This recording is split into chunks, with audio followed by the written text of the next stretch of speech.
아니, 한국이면 벌써 처리되고도 남을 시간인데 여긴 너무 느려 터졌어. 너는 한국에서 살더니 왜 이렇게 폭력적으로 변했니? 그냥 제발 한국에서 계속 살고 돌아오지 마라. 한국에서 주재원으로 살고 있는 딸이 독일에 올 때마다 엄마와 딸은 매일같이 싸움의 연속이라고 하는데요. 이 엄마는 딸이 한국에 가더니 정신병에 걸렸다며 고함을 지르고 있습니다. 대체 어떻게 된 사연일까요?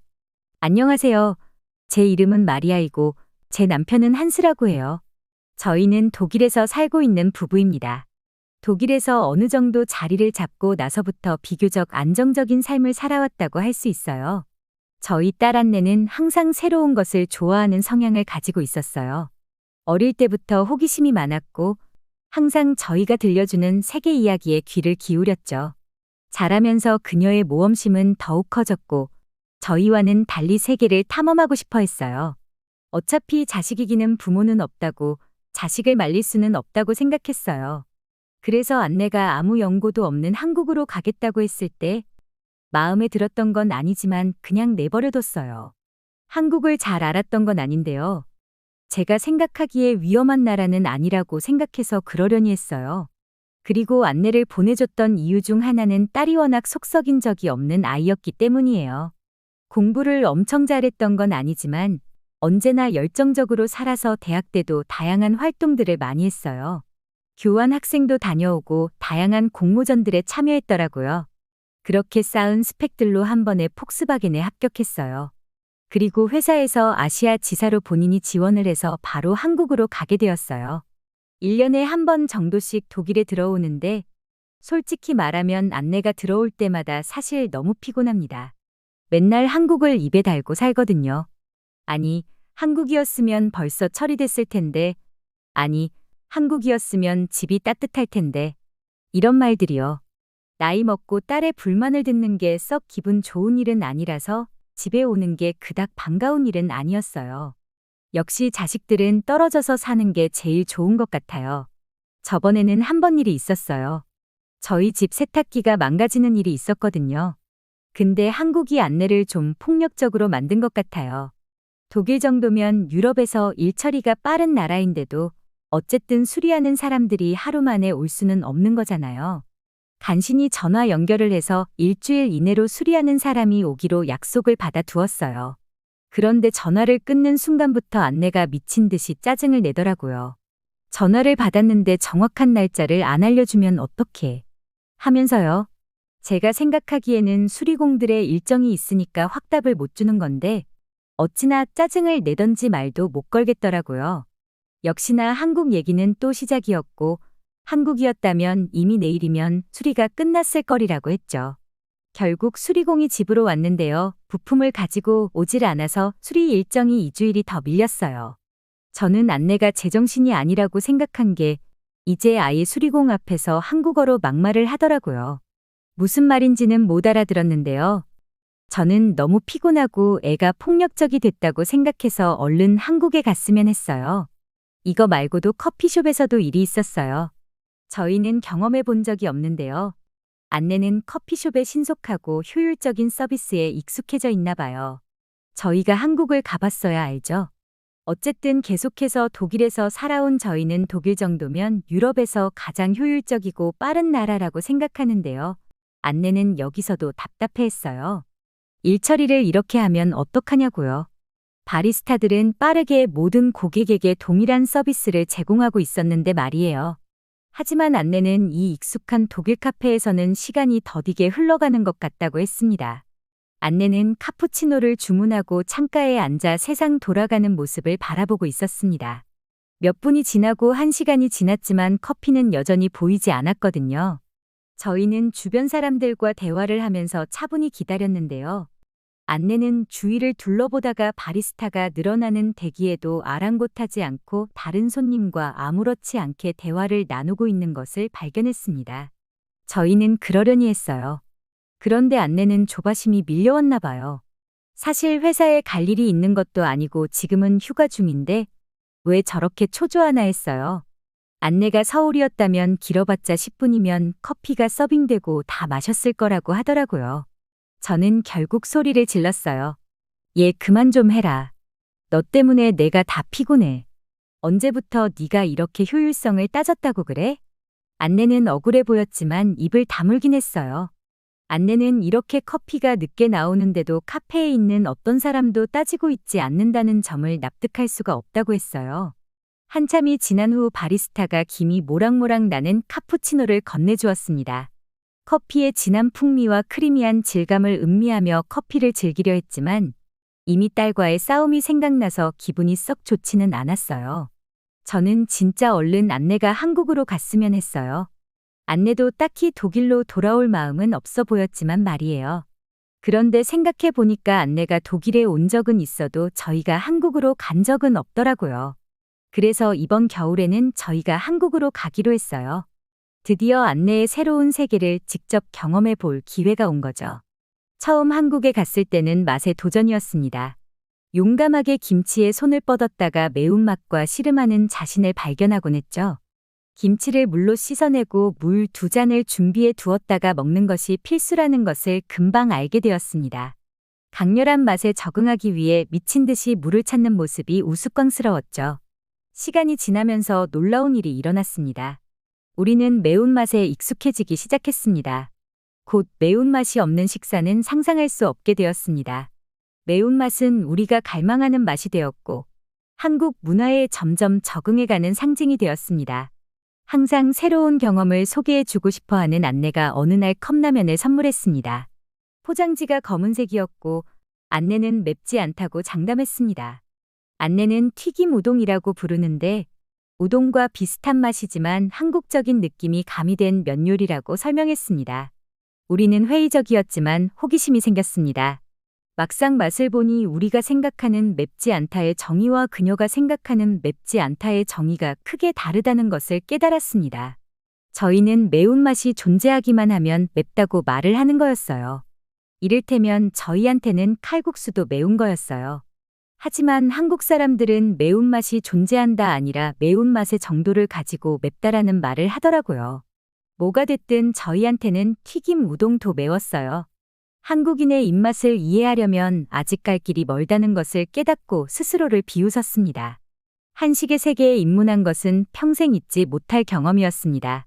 한국 음식의 매운맛에 대해 들어본 적은 있지만 김치를 처음 접했을 때 그 어떤 것도 우리를 준비시키지 못했죠. 한국 요리의 필수품인 김치는 익숙하지 않은 우리 입맛의 충격이었습니다. 혀끝에 남는 매콤한 맛은 우리가 새로운 미식의 세계로 도약했다는 것을 강렬하게 상기시켜 주었습니다. 한국 여행을 계속하면서 매일 새로운 깨달음과 선입견에 도전하는 새로운 관점을 얻었습니다. 그런 깨달음 중 하나는 밤에 한국의 거리로 나갔을 때 독일에서의 삶과 극명하게 대비되는 경험을 하면서 일어났습니다. 독일에서 밤은 조심해야 하는 시간이었습니다. 옛날과는 달리 활기차던 저녁은 불안감으로 바뀌었습니다. 이민자의 유입과 그에 따른 변화는 안전에 대한 우리의 인식을 바꿔놓았습니다. 여유로운 산책과 늦은 밤 모임이 많았던 밤은 점차 실내에 머무르는 시간이 되었습니다. 하지만 여기 대한민국 한복판에서 밤은 다른 이야기를 들려주었습니다. 해가 진 후 서울의 거리를 걷다 보니 활기찬 에너지가 넘치는 분위기에 휩싸였습니다. 거리를 걷고 이야기를 나누고 밤을 즐기는 다양한 연령대의 사람들로 거리는 생동감으로 가득 찼습니다. 연인들은 손을 잡고 산책하고 친구들은 웃으며 이야기를 나누고 가족들은 길거리 포장마차에서 야식을 즐기며 밤을 보냈습니다. 도시는 간판과 가로등의 네온 불빛뿐만 아니라 생동감과 안정감으로 가득 차 있었습니다. 밤의 거리를 돌아다닐 수 있는 자유와 공포의 기류가 사라진 것은 신선한 경험이었습니다. 새삼 안내가 왜 독일로 돌아오지 않는지가 이해가 되더라고요. 한국에서의 하루하루는 새로운 발견으로 가득했고 각 경험은 이 활기찬 나라에 대한 이해의 새로운 층위를 더해주었습니다. 그러던 어느 날 저희는 도시를 벗어나 여행을 하기로 결정했습니다. 안내가 서울 외곽에 있는 유명 아울렛으로 쇼핑 여행을 가자고 제안했습니다. 여행을 시작하자마자 우리는 한국 고속도로의 상태에 충격을 받았습니다. 독일에서 익숙해져 있던 낡은 도로와는 완전히 대조적으로 도로가 완벽하게 정비되어 있었습니다. 이 매끄러운 고속도로를 운전하는 것은 즐거웠습니다. 현대적 인프라와 자연의 아름다움이 조화롭게 어우러진 풍경이 눈앞에 펼쳐졌습니다. 독일인인 우리에게는 신선한 경험이었어요. 한국의 잘 닦인 도로를 보면서 달릴 수가 있었으니요. 제 상상 이상으로 완벽한 인프라였어요. 우리가 처음 들른 곳은 아울렛이 아니라 고속도로를 따라 위치한 휴게소였습니다. 다리를 뻗고 간단한 간식을 먹을 수 있는 휴게소라는 일반적인 휴게소의 모습을 예상했습니다. 하지만 우리를 맞이한 것은 전혀 다른 풍경이었습니다. 휴게소는 고급 백화점을 연상케 하는 다양한 편의 시설을 갖추고 있어 저희를 놀라게 했습니다. 안으로 들어서자 분주한 활동의 중심지에 있는 자신을 발견했습니다. 휴게소는 에너지와 질서 의식이 넘치는 한국 사회의 축소판과도 같았습니다. 한국 전통 요리부터 세계 각국의 요리까지 다양한 음식점이 즐비했습니다. 휴게소 곳곳에 위치한 푸드코트에서는 다양한 나라의 음식을 맛볼 수 있었습니다. 마치 음식 축제에 온 것 같았고 갓 조리한 음식의 향기로 공기가 가득했습니다. 하지만 우리의 시선을 사로잡은 것은 음식뿐만이 아니었습니다. 휴게소에는 다양한 엔터테인먼트 옵션도 있었습니다. 현지 공예품을 판매하는 작은 상점, 아이들을 위한 게임존, 지친 여행객들이 편히 쉴 수 있는 공간까지 마련되어 있었죠. 단순히 운전 중 휴식을 취하는 장소가 아니라 여행객과 현지인 모두가 모여 여유를 즐길 수 있는 그 자체로 하나의 목적지였습니다. 안내의 안내를 받으며 다양한 메뉴를 둘러보며 시간을 보냈습니다. 저희는 커피를 시켰는데요. 대기번호가 533번이었어요. 하루에 500명 이상이 커피를 마신다는 얘기잖아요. 그런데 놀랍게도 정말 빠른 속도로 커피가 나왔어요. 독일에서 안내가 왜 속 터졌는지가 이해가 될 정도로 모든 것이 빠르고 놀라운 나라였어요. 커피만 그런 게 아니었어요. 진동벨은 실로 놀라운 아이템이라고 생각했는데요. 다른 사람과 음식이 헷갈릴 일이 없이 효율적으로 자기 음식을 가져갈 수 있는 시스템이었어요. 저는 한국 사람들이 너무 똑똑하다고 생각해서 놀랐어요. 심지어 그 많은 음식들이 엄청나게 빠른 속도로 나오더라고요. 자리에 앉아 간식을 즐기며 주변의 분주한 모습을 바라보고 있자니 이 공간에 퍼져 있는 공동체 의식에 감탄하지 않을 수 없었습니다. 각계각층의 사람들이 각자의 여정에 따라 이곳을 찾아왔지만 이 독특한 휴식 공간에서 공통의 경험을 공유하고 있었습니다. 휴게소에서의 이 경험은 우리가 한국에 대해 이해하기 시작한 것의 축소판이었습니다. 한국은 진보와 전통, 효율과 즐거움을 모두 중시하는 나라였습니다. 질서와 안전에 대한 감각은 잘 정비된 도로뿐만 아니라 이러한 공동 공간을 설계하고 즐기는 방식에서도 분명하게 드러났습니다. 아울렛 여행은 그 과정에서 겪은 경험에 비하면 부차적인 것이 되었습니다. 예상치 못한 발견, 현지인들과의 경험 공유, 한국 간식의 소박한 즐거움 등 이러한 순간들이 우리 여행을 진정으로 정의했습니다. 한 나라를 진정으로 이해하려면 관광 명소를 넘어 현지인들이 소중히 여기는 일상의 경험을 들여다봐야 한다는 것을 배웠습니다. 나중에 아울렛에 도착하자 새로운 시각으로 쇼핑을 바라보는 자신을 발견했습니다. 사람들 간의 상호작용, 서비스의 효율성에 더 주목하게 되었습니다. 아울렛은 해외 브랜드와 한국 브랜드를 모두 취급하는 다양한 매장으로 가득 찬 분주한 시장과도 같았습니다. 매장을 둘러보면서 세심한 구성과 직원들의 친절함을 느낄 수 있었습니다. 독일에서와는 전혀 다른 쇼핑 경험이었습니다. 디테일에 대한 관심과 고객 만족에 대한 집중. 전반적인 매장 분위기는 우리가 한국 문화와 연관 짓기 시작한 가치를 반영했습니다. 무엇보다 이렇게 많은 옷이 있다니 놀라웠어요. 저희는 옷을 별로 안 좋아하는 사람들이라고 생각했는데 이렇게 다양한 옷들을 보니까 제가 좋아하는 옷이 있더라고요. 독일 옷들이 그냥 안 예쁜 거였어요. 아울렛에서의 하루와 휴게소 방문에서의 예상치 못한 즐거움은 한국에서의 여정 전체를 반영하는 듯했습니다. 매일 새로운 인사이트와 새로운 기쁨, 새로운 이해를 얻었습니다. 우리는 단순히 새로운 나라를 경험하는 것이 아니라 새로운 삶의 방식을 경험하고 있었습니다. 한국은 우리에게 옛것과 새것, 빠름과 느림, 개인과 공동체 사이의 균형, 즉 균형의 아름다움에 대해 가르쳐주고 있었습니다. 한국에서의 또 다른 날, 해가 지면서 우리는 지금까지의 여정을 되돌아보게 되었습니다. 우리는 안내의 새 보금자리를 이해하기 위해 한국에 왔지만 그 과정에서 훨씬 더 많은 것을 발견했습니다. 고국의 일상에 지쳐 무뎌졌던 경이로움과 호기심을 재발견하고 있었습니다. 이번 한국 방문은 한국의 인프라뿐만 아니라 한국인의 시민 의식에 대해서도 저희 부부에게 깊은 인상을 남겼습니다. 저희는 한국인들이 공공시설에서 청결과 질서를 유지하는 모습에 감탄했고, 이는 자원을 소중히 여기는 한국 사회의 모습을 반영하는 것이었습니다. 마지막 날, 저희는 웃으면서 안내에게 말했어요. 네가 왜 한국 맨날 외치는지 알겠다. 이런 빠른 나라에서 살면 어느 나라에 가도 재미가 없을 것 같아. 안내는 웃으면서 대답했어요. 엄마, 나 그냥 결혼은 한국 남자랑 할게요. 안내의 말에 저는 머리가 아파왔어요. 그런데 이번에는 정과는 다른 감정이 들었어요. 안내의 말이 단순한 농담처럼 들리지 않았거든요. 그녀의 눈빛에서 진심이 느껴졌어요. 홍대 거리를 걸으며 한스와 저는 서로 눈빛을 교환했어요. 우리 딸이 한국에서 새 인생을 시작할 수도 있다는 생각이 갑자기 현실로 다가왔어요. 집으로 돌아가는 택시에서 한스는 내 손을 꼭 잡았어요. 마리아, 당신도 느꼈나요? 한스가 조용히 물었어요. 네, 안내가 정말 여기서 살고 싶어 한다는 걸요. 제가 대답했어요. 처음에는 이해할 수 없었는데, 이제는 조금 알 것 같아요. 그날 밤, 안내의 작은 아파트에서 우리는 소주라는 한국 술을 조금 마셨어요. 한국 전통 소주는 우리의 마음을 열어주는 것 같았어요.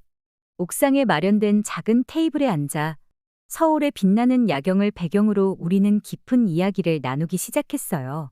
사실 어떤 한국 남자를 만나고 있어요. 안내가 수줍게 고백했어요. 정우라고 해요. 폭스바겐에서 같이 일하는 동료예요. 그는 정말 특별해요. 한스와 저는 놀라운 눈빛을 교환했지만 안내의 눈에서 반짝이는 행복을 보며 더 이상 반대할 수 없었어요. 우리에게 언제 소개시켜 줄 거니? 제가 조금 떨리는 목소리로 물었어요. 안내의 얼굴이 환하게 빛났어요. 정말요? 만나고 싶으세요? 내일 저녁에 정우가 우리를 저녁 식사에 초대했어요. 정우의 부모님도 오시기로 했어요. 다음 날, 우리는 강남의 한 고급 한식당에서 정우와 그의 부모님을 만났어요. 처음에는 어색했지만 놀랍게도 언어의 장벽에도 불구하고 우리는 서로를 이해할 수 있었어요. 정우의 어머니는 저와 마찬가지로 딸을 걱정하는 어머니였고 그의 아버지는 한스처럼 조용하지만 따뜻한 사람이었어요. 우리 아들이 안내를 많이 사랑합니다. 정우의 어머니가 서투른 영어로 말했어요. 두 나라, 두 가족이 하나 되면 좋겠어요. 그 순간 문화와 언어의 차이를 넘어 우리는 모두 같은 마음을 가진 인간이라는 것을 깨달았어요. 각자의 방식으로 자녀의 행복을 바라는 부모들이었죠. 저녁 식사 후 정우는 우리를 남산타워로 데려갔어요. 서울 전체가 발 아래 펼쳐지는 그곳에서 그는 조심스럽게 우리에게 다가왔어요.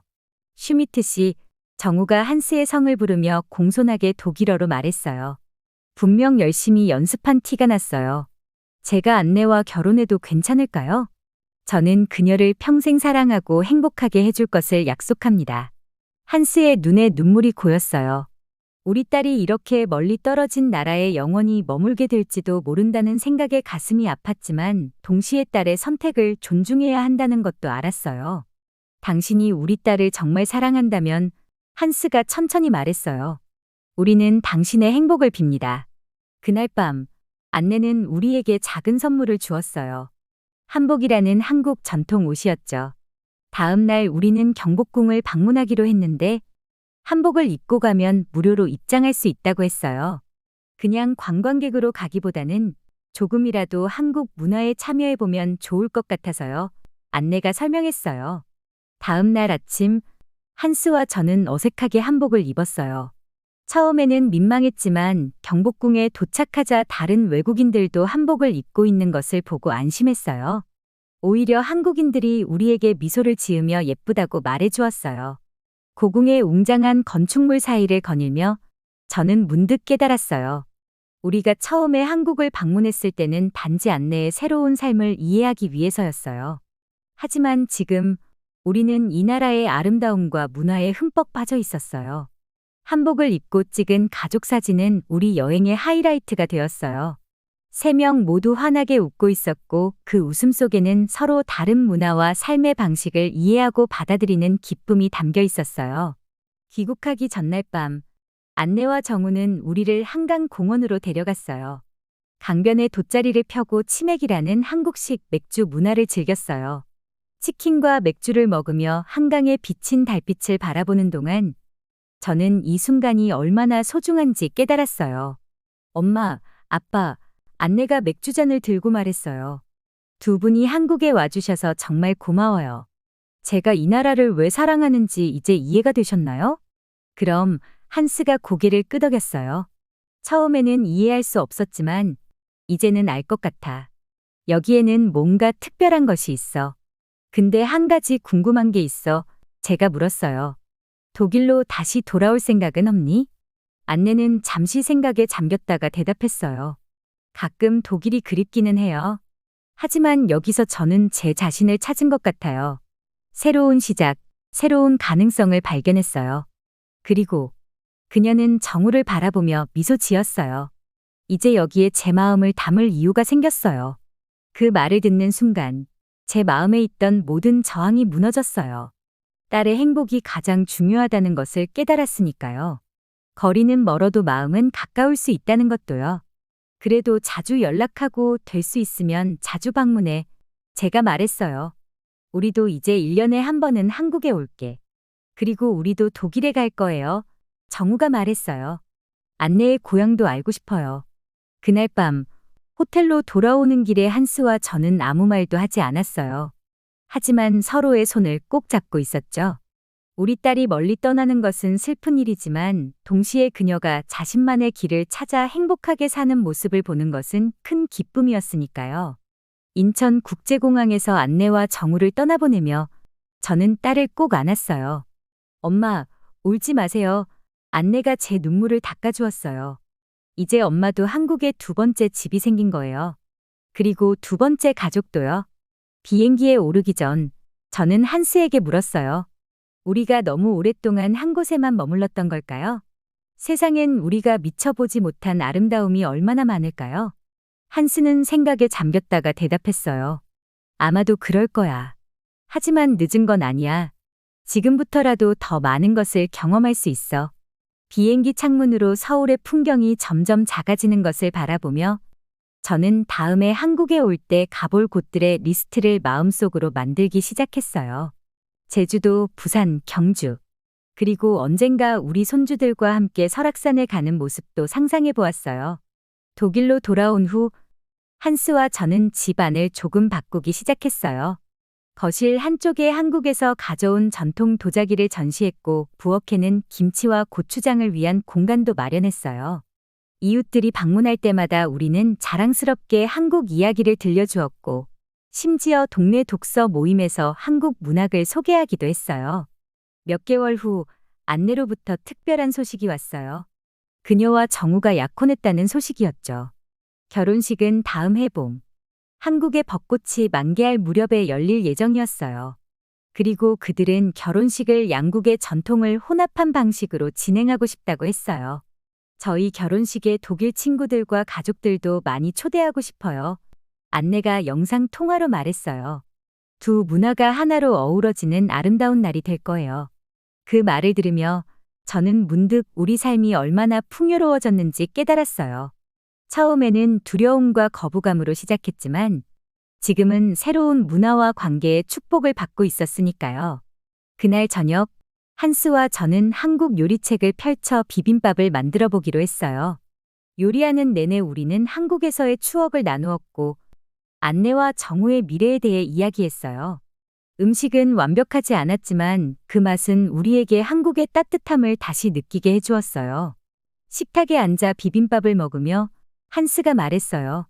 안내가 우리에게 새로운 세계를 열어줬어. 우리 딸이 정말 자랑스러워. 저는 고개를 끄덕이며 미소 지었어요. 네, 그래요. 처음에는 안내가 한국을 사랑하는 것이 이해되지 않았지만 이제는 그 사랑이 우리에게도 전해진 것 같아요. 창밖으로 독일의 저녁 하늘을 바라보며 저는 서울의 밤하늘도 똑같이 아름답다는 것을 생각했어요. 이제 우리 가족은 두 나라, 두 문화에 걸쳐 있었지만 그것은 결코 나쁜 일이 아니었어요. 오히려 우리의 세계를 더 넓고 풍요롭게 만들어주는 축복이었죠. 그리고 이제 저는 안내가 한국이었으면 이라고 말할 때마다 짜증내는 대신 그래, 다음에 우리가 한국에 가면 그것도 경험해보자라고 대답할 수 있게 되었어요. 우리의 마음이 열리고 시야가 넓어졌으니까요. 때로는 우리가 가장 두려워하던 변화가 가장 아름다운 축복이 되기도 한다는 것을 이제야 깨달았습니다. 그리고 저는 이 여행이 끝이 아니라 새로운 시작이라는 것을 알게 되었어요. 한국과 독일, 동양과 서양, 과거와 미래가 만나는 곳에서 우리 가족의 새로운 이야기가 시작되고 있었으니까요. 1년 후, 안내와 정우의 결혼식 날이 밝았습니다.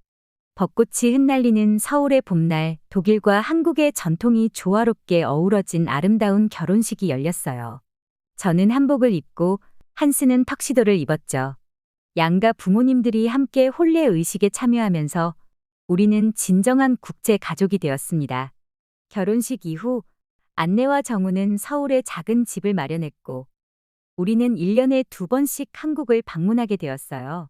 한국어 공부도 시작했는데 아직 서툴지만 간단한 대화는 할 수 있게 되었습니다. 한스는 은퇴 후 한국 문화에 깊이 빠져 태권도까지 배우기 시작했어요.